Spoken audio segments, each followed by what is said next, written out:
Dear audience, welcome to the session Partnership for Excellence.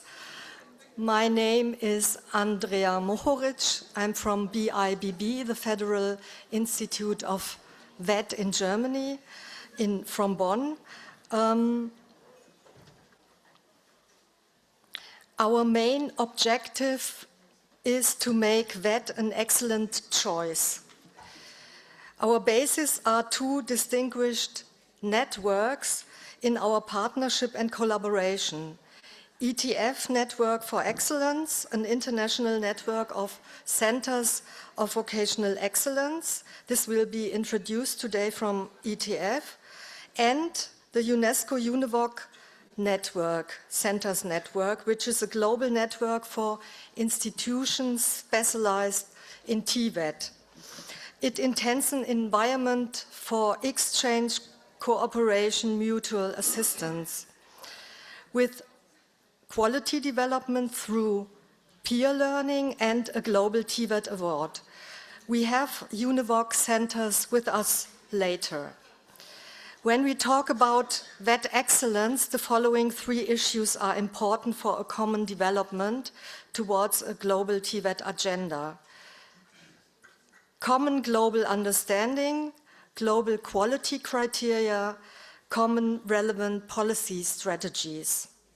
The aim of this session is getting to know existing developments of VET excellence and centers of vocational excellence as key, stepping deeper into the working of ETF pilot project within the global TVET agenda, and hearing contributors from different parts of the world about their views of how VET excellence could be developed in their countries.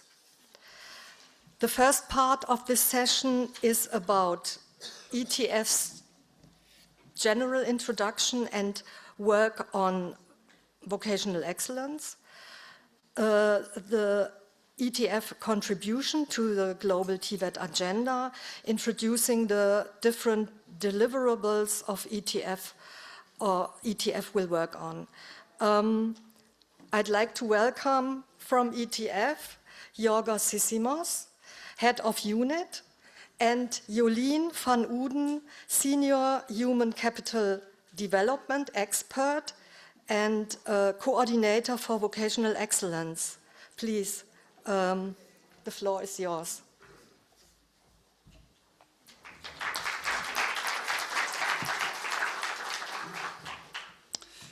Thank you, Andrea. Well, I think it's a tough task right after the lunch, so hopefully this will be energetic enough to keep us all triggered. So we are in the Partnership for Excellence, and this is the focus area 1 under the Global VET Agenda Initiative. I will spend 30 seconds to present ETF, a few minutes to go back in history about the work we have done, and then I will pass the floor to Jolien, and she will guide us through the deliverables under this focus area and to work that has been done already now. So ETF is an EU agency. I mentioned that earlier. We're based in Turin. We work with countries outside the EU, so exclusively with countries outside the EU. This is unique for a mandate of an EU body. And vocational excellence is one of the key areas that we work in. We have 3 services, and this reminds me a bit of the earlier presentation I saw from ILO. So the first service is knowledge. We develop and we curate knowledge in areas around human capital development. The second service is the generation of data and the analysis of data and creation of intelligence, again, in the area of human capital development. And the third area that I'm in charge of is policy advice. So blending together knowledge and intelligence, hopefully we can contribute to policy advice oriented towards EU, towards the countries we work with, and international organizations. That's all about ETF at the moment. Let me go on the topic of vocational excellence and how and why we're part of the Partnership for Excellence. And one could raise the question, why? centers of vocational excellence, CoVEs as we call them, they are so important to be part of a global VET agenda. What's so special about it?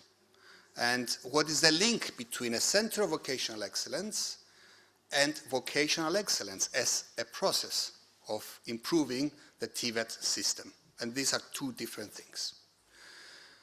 And of course, we puzzled with these questions ourselves for quite a few years. You heard earlier on that the European Commission embarked on vocational excellence in a more systematic way, 2019, through a pilot call under Erasmus+. That's when we started working on, actually preparatory work. It was a bit before that.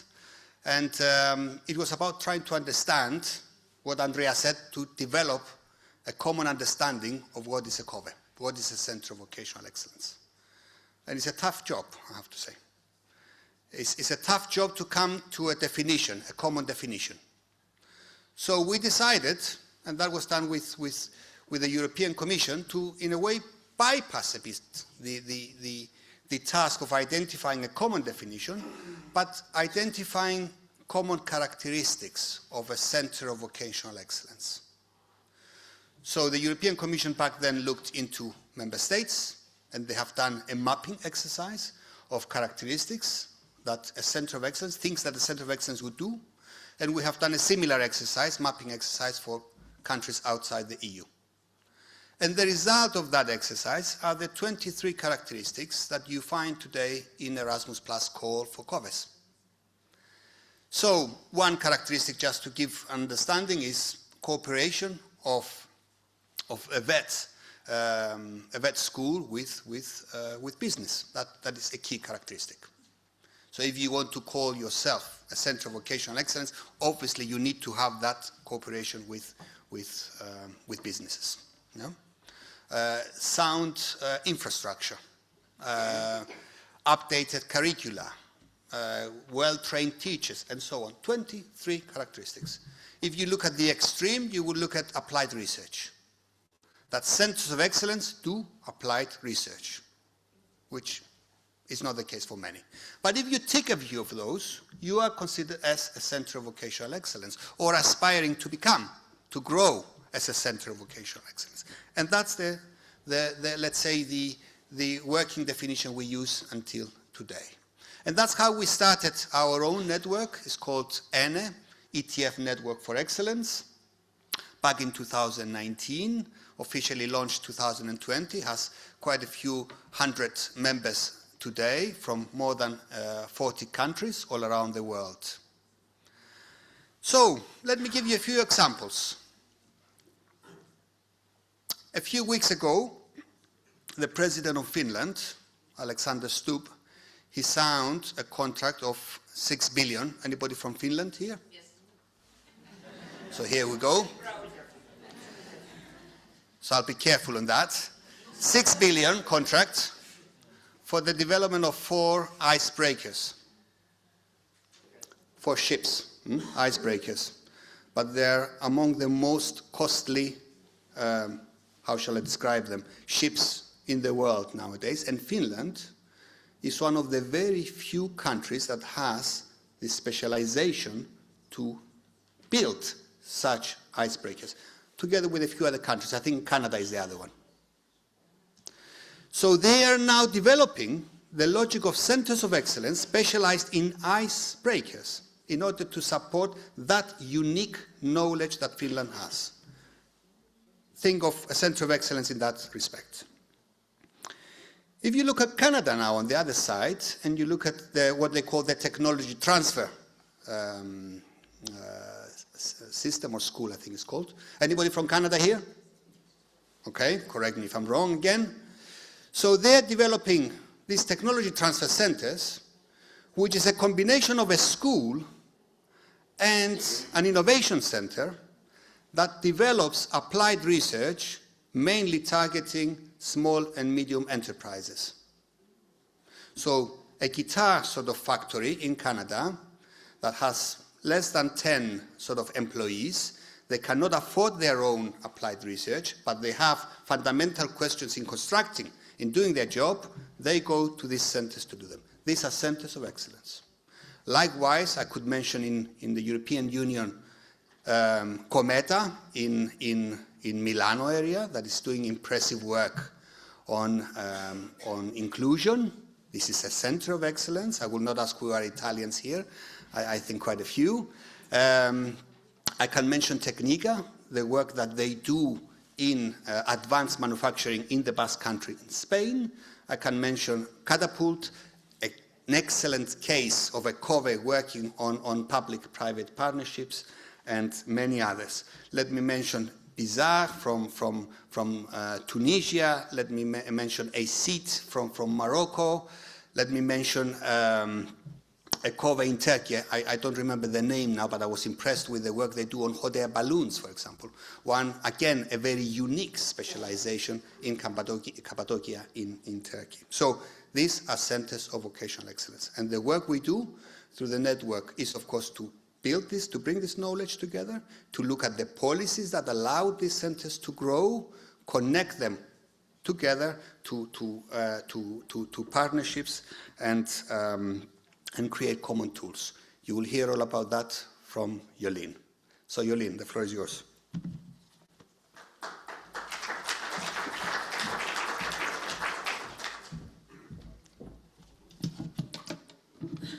I think I can use this one, right?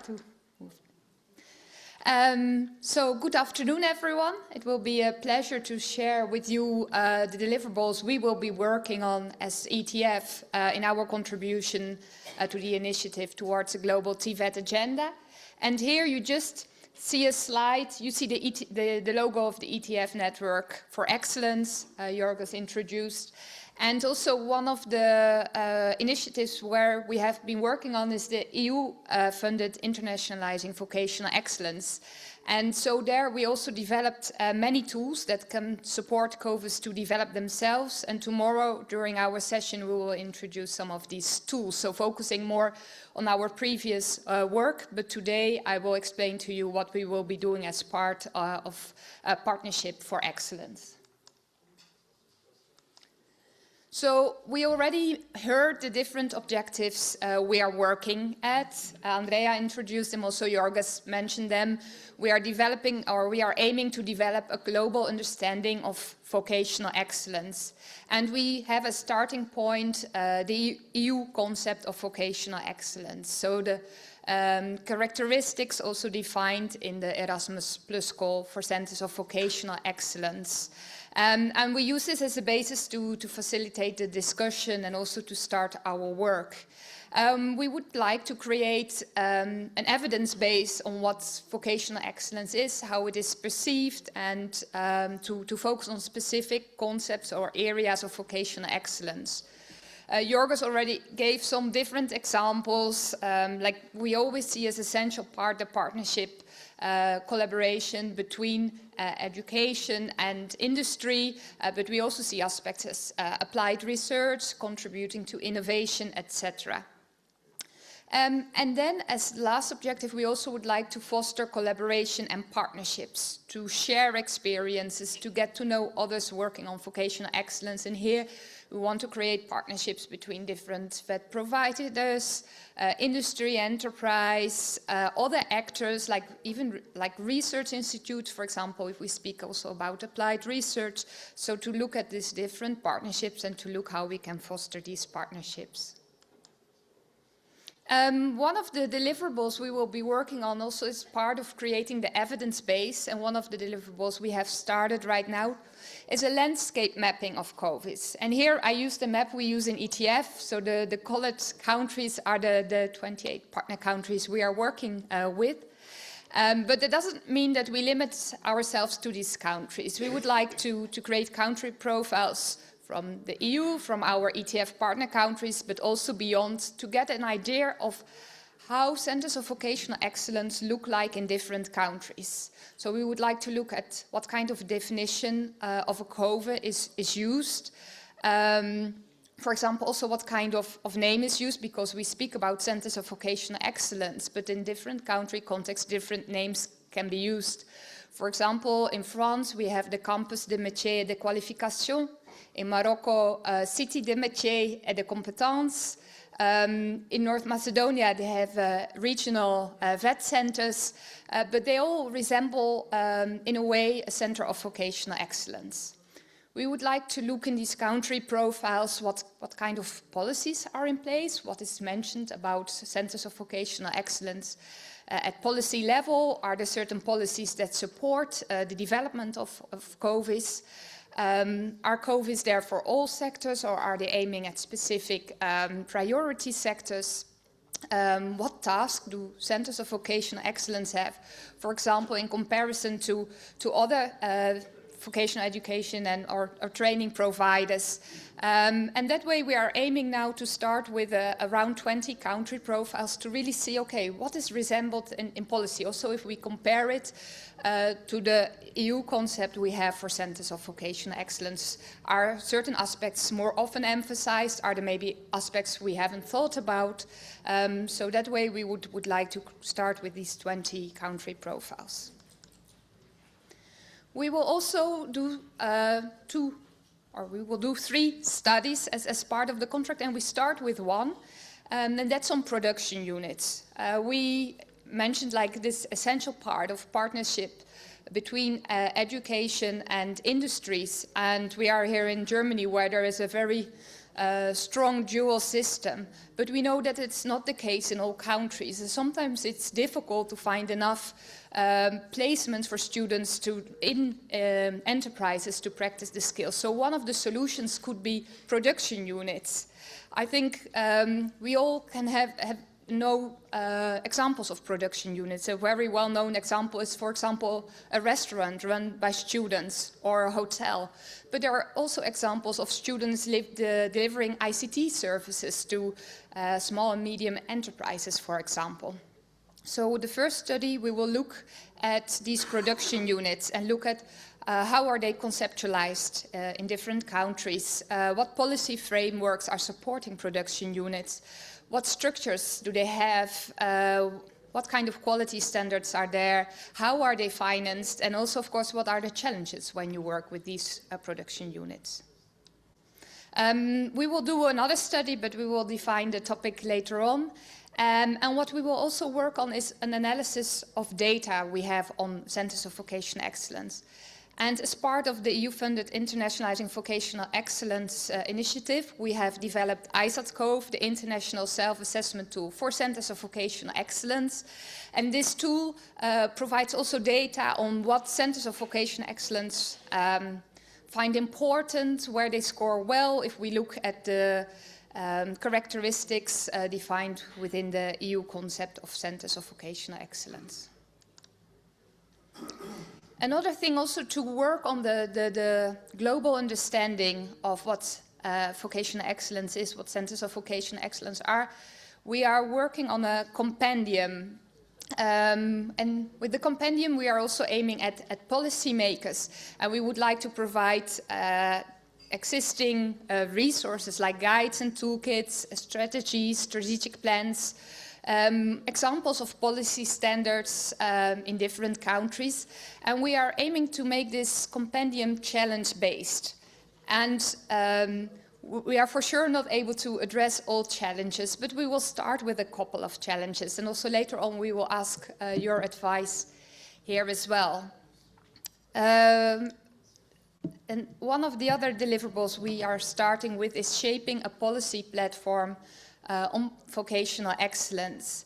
And the idea is that we bring here the different deliverables, also here in a challenge-based manner, but we want to create interaction, and we would like to bring people together to discuss these challenges and to come up with solutions for these challenges.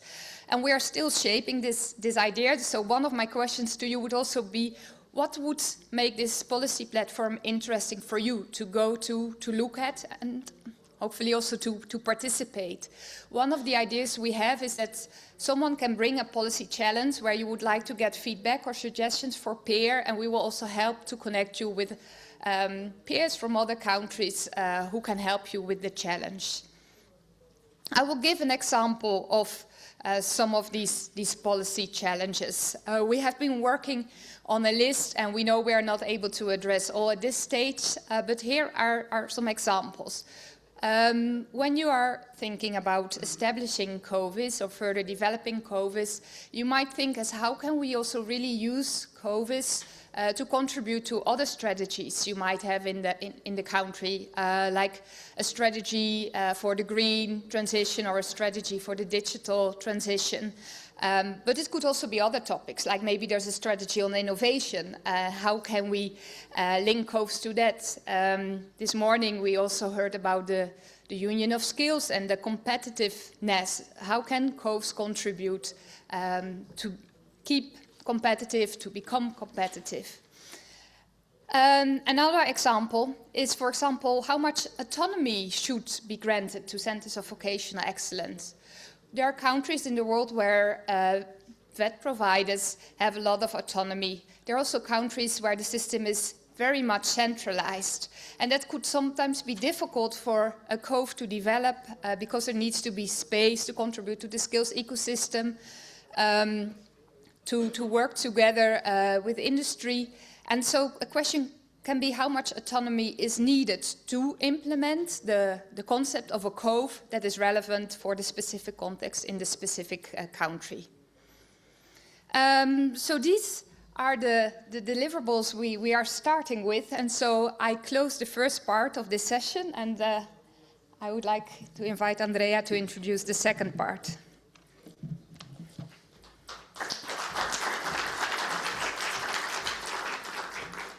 Thank you, Jolien. Thank you, Georgios. Now we come to the second part of this session, and I would like to invite more panelists to the stage. Please come on the stage. We've invited colleagues from ministries who are about to establish or have done so a center of vocational excellence in their country. And we have UNEVOC centers for our debate with us. Now we will listen to colleagues from Jordan, Moldova, North Macedonia, and Germany. And the question will be, how should VET excellence be developed in the future? And what is the role of VET training centers in this? I'd like to introduce Dr. Ahmad Al-Gharaibeh, Al-Gharaibeh.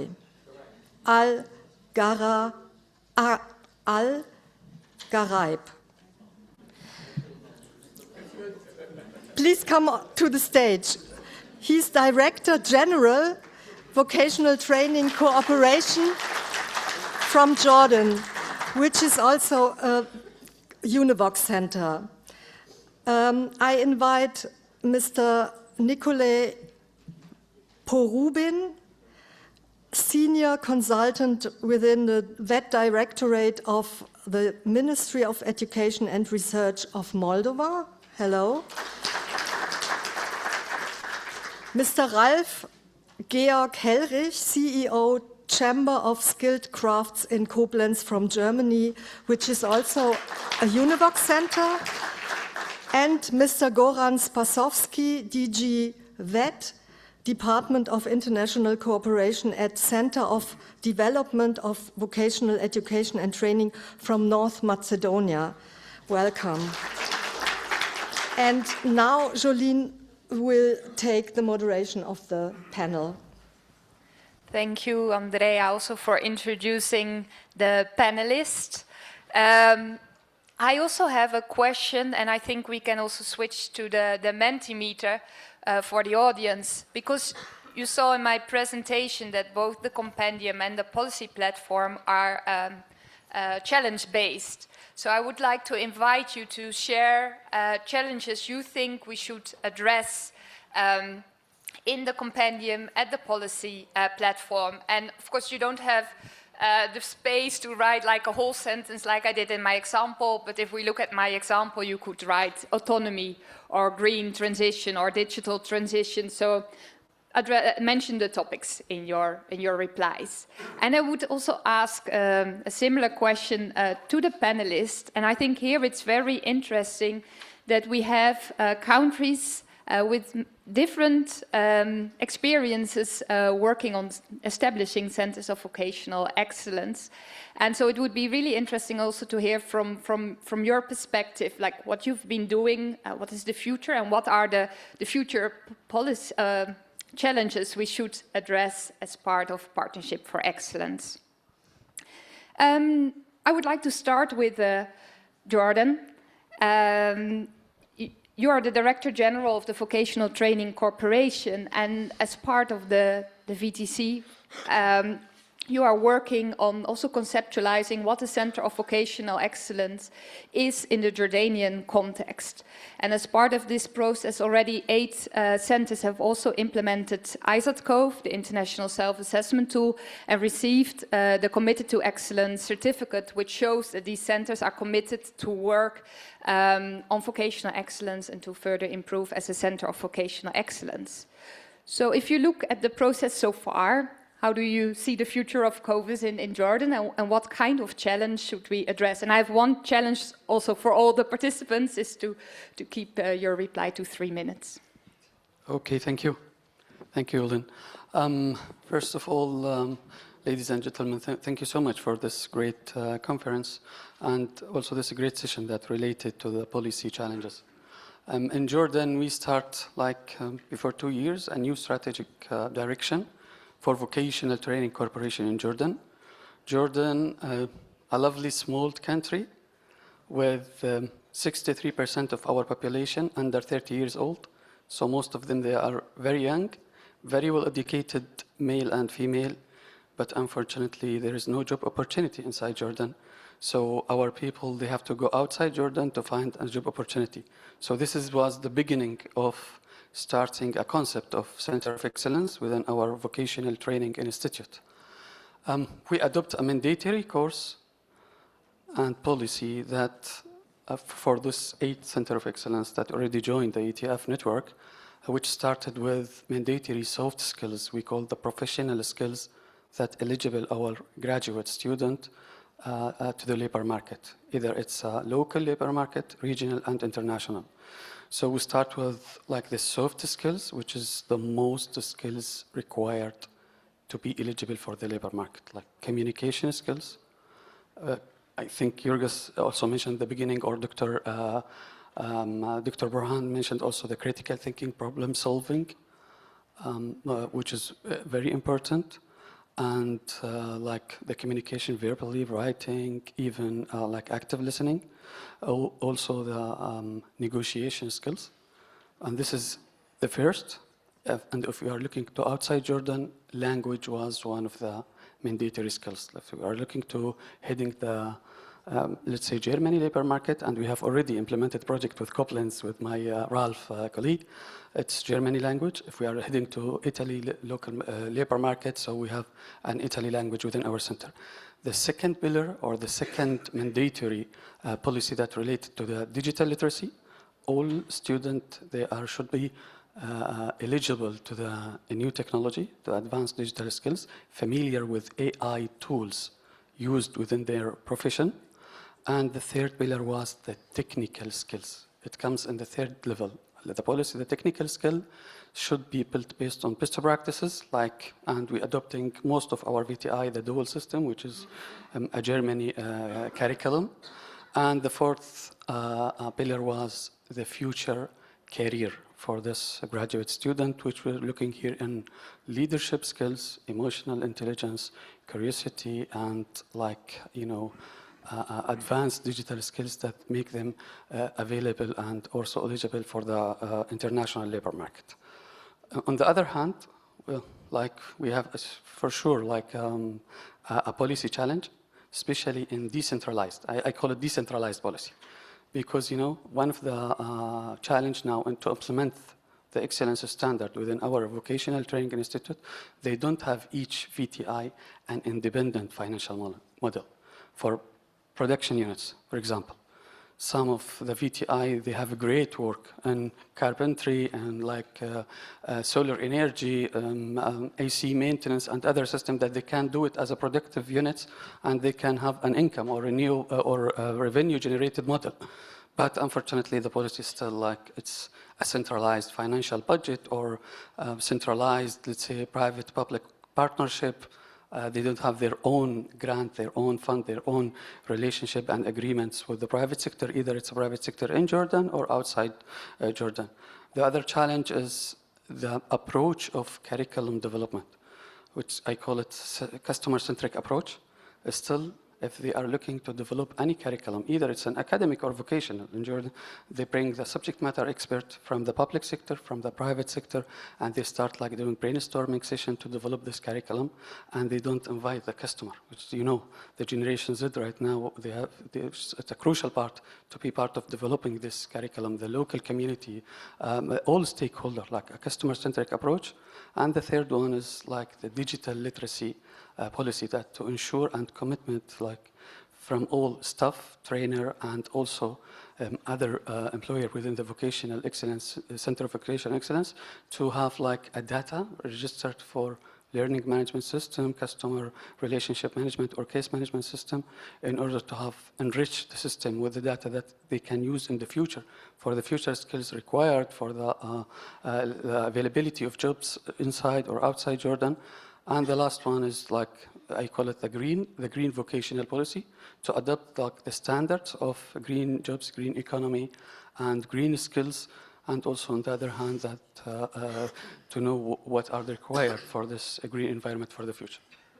Thank you very much. And I think you already mentioned like also the collaboration with Germany, so I would take that to invite Ralf also, to share your challenge, because Centers of Vocational Excellence is not a well-known concept in Germany. But you, as the Chamber of Crafts, you're an intercompany training center. You have 14 centers. You are supporting industries and the apprentices to develop the skills they might not be able to develop during their apprenticeship. How do you look at this question? First of all, we need personnel. We need young guys, motivated, with empathy, and which want to learn and which want to not only to study, to motivate them to go this practical way. And I guess this is the first task we have. You can have centers as long as you want, but if you don't have these young guys coming with this will to learn something, you won't succeed. We take them from Jordan now. No, not only that, but I guess the most important thing is to motivate politics, to motivate society, to recognize that VET is the same way, the same value than the academic way. And as long as we talk about it, as long as we don't pay it, and we don't accept that it costs a lot of money to establish these VET centers, we won't succeed. It's to recognize from politics and from society, from the parents of the children which send their young guys to these centers or to the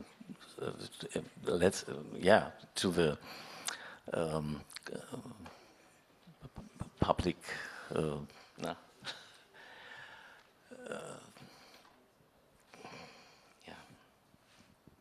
companies, to the companies. No, the need is to find companies for a place learning with the companies, and this is what we see this is most of the task, to find companies, partners with the VET centers, to get together, to find the way to get them to excellence. But never mind where they come from, they can go anywhere if they want. And this is the task, the first task we have to solve, to clear that with politics and with the society and with parents, that they think their way that they have gone 30 years ago is the way they can go today. And this is not the task. This is not what it happened.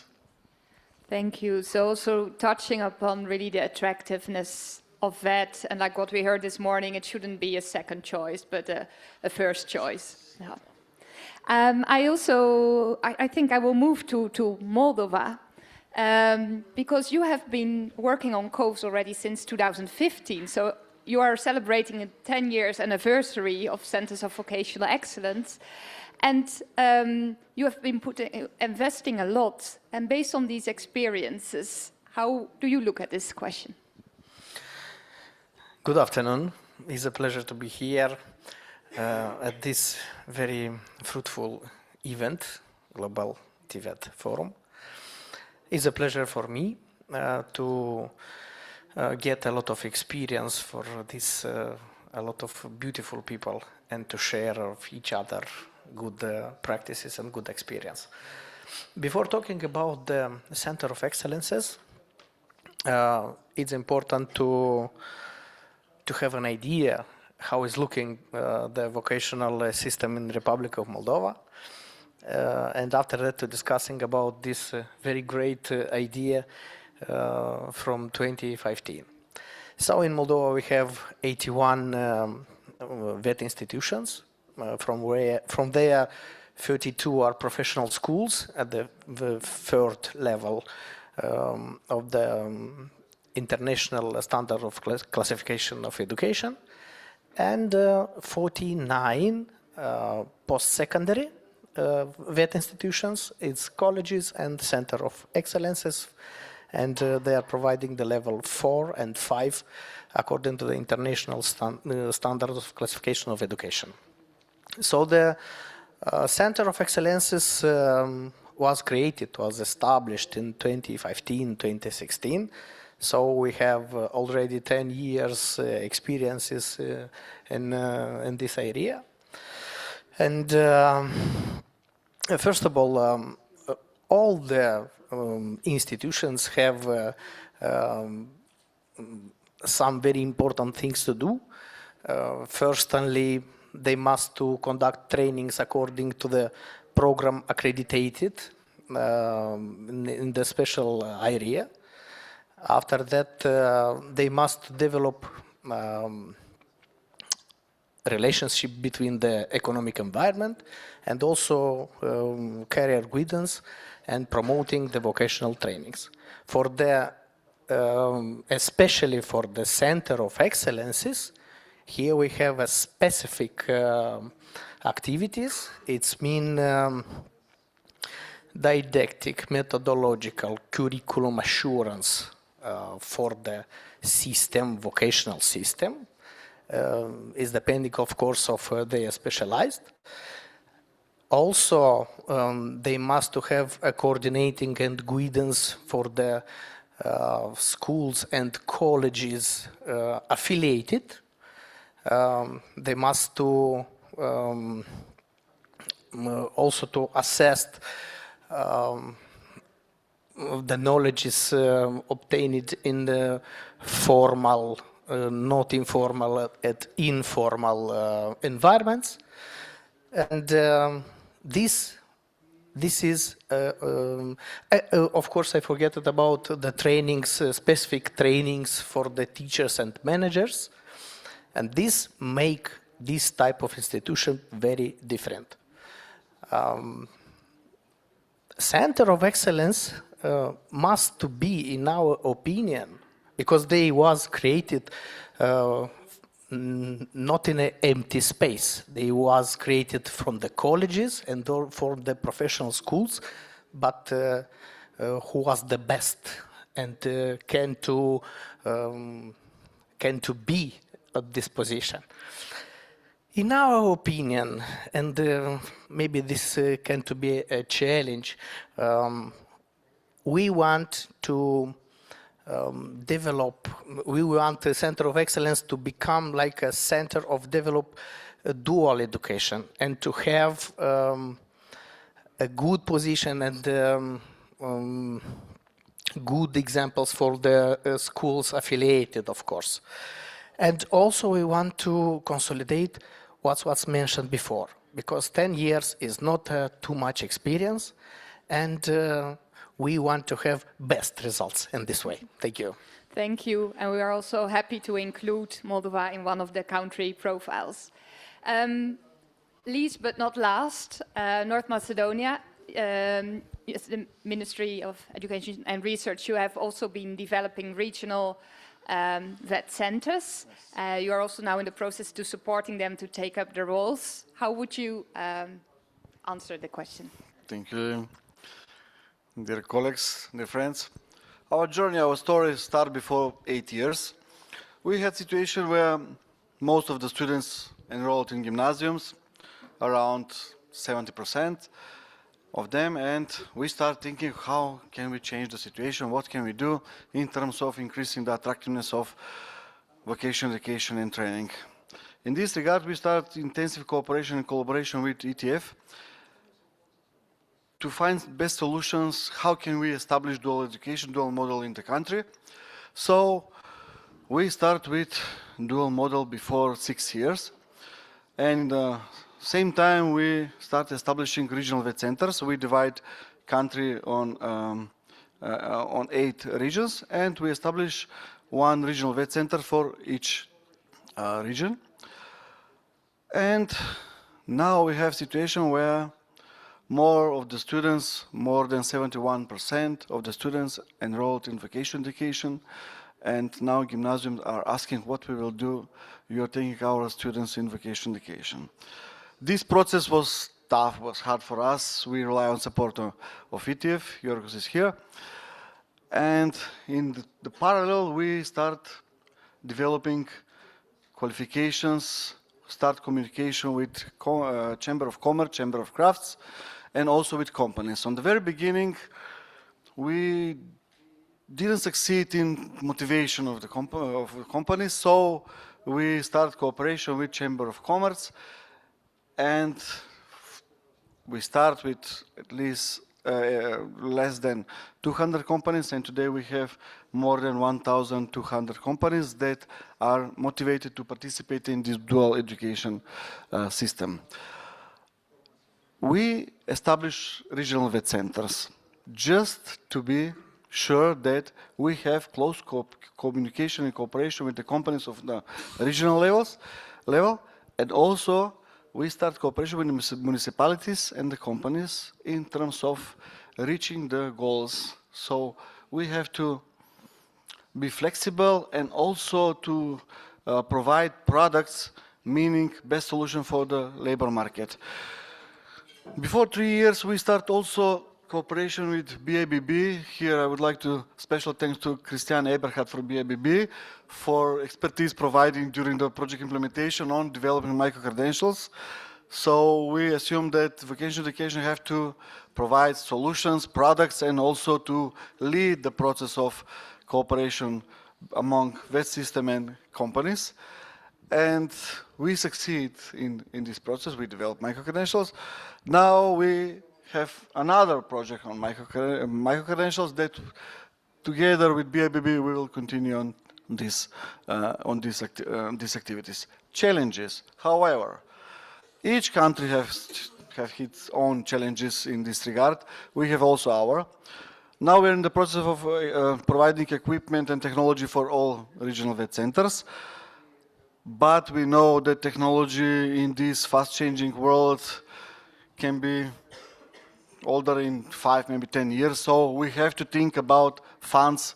How can we provide new technology in our regional VET centers, and also tracking system. We would like to know, because we succeed to increase the number of students that enrolled in vocational education, but we would like to know where our students are finishing.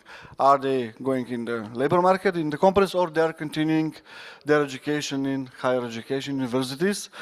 So for now, we don't have this system of tracking, so we are working on this. This is our main challenges in this regard. Thank you. 3 minutes. Thank you. Yeah, it's challenging, and I know we need to close. So Andrea, I pass the floor to you for the closing. Okay, thank you very much. Thank you. Sorry. Dear audience, I hope we could make clear what the potentials and the synergies of this collaboration on VET excellence towards the global VET agendas are. We already heard views and ideas on global quality criteria and common relevant strategies, and it is very valuable to integrate needs and expectations from the practical level of training centers. The collaboration of colleagues from the ETF network and the UNEVOC network will create a common global understanding of VET excellence. I would like to invite you tomorrow to the session from ETF where it's going more into the deep criteria of ISAT CoV. Please join us. Thank you very much to ETF for its presentation Inside Technical Reflections. And thank you to the colleagues from the other countries for your challenges you gave us. Thank you.